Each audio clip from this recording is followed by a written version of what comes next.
Fast track আদালত আমি পৰিয়ালটোৰ লগত কথা পাতি দিম, কাৰণ বৰ্তমানৰ জাজজনে এজনো অভিযুক্তক জামিন দিয়া নাই, জামিনৰ আবেদন নাকচ কৰিছে।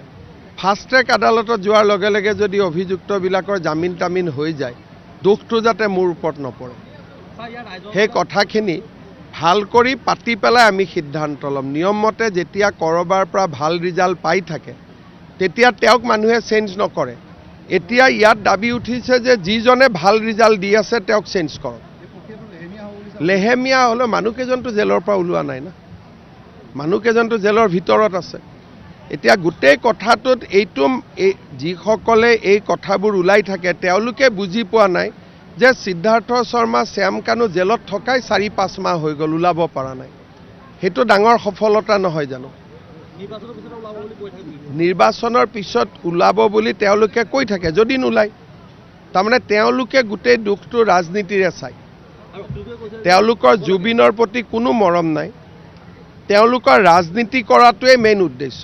যদি নিৰ্বাচনৰ আগত ওলাবই, পিছত ওলাবই, তেওঁলোকে ভাল উকিল নিদিয়ে কিয় নোলাব পৰা ব্যৱস্থা কৰি? দুৰ্বল নে শক্তিশালী সেইটোতো জাজেহে ক'ব। এইবিলাক কথা আগতে আলোচনা হয় নেকি যে চাৰ্জশ্বিট দুৰ্বল শক্তিশালী, জামিন হৈ যাব, ইলেকশ্যনৰ পিছত জামিন হৈ যাব? তাৰমানে এই মানুহবিলাকৰ মানসিকতাটো কিমান নিগেটিভ আপোনালোকে চিন্তা কৰক। কাৰণ এওঁলোকে জীৱনকালত জুবিনকতো সন্মানেই নকৰিছিল। যোনে জীৱনকালত জুবিনক সন্মান নকৰিছিল, আমাৰ যোৰহাটৰ সাংবাদিকজনৰ দৰে, তেওঁলোকেহে জুবিনৰ ওপৰত এতিয়া বেছি প্ৰশ্ন সোধে। জুবিনক ভাল পোৱা মানুহখিনিয়েতো একো নুসুধে। জীৱনত অখিল গগৈক জুবিন গাৰ্গৰ লগত দেখিছিল নেকি? মৰাণত যেতিয়া অখিল গগৈৰ মিটিং হৈছিল, জুবিনকতো আনিব নালাগে বুলি প্ৰস্তাৱ লৈছিলে। গতিকে সেইবিলাক জুবিনক ভাল পোৱা মানুহবিলাকৰ বিশ্বাস মোৰ ওপৰত আছে, আৰু জুবিনক লৈ যিসকলে ৰাজনীতি কৰিব খোজে তেওঁলোকৰ মোৰ ওপৰত বিশ্বাস নাই। আৰু তেওঁলোকক মই কি কৰিব পাৰোঁ?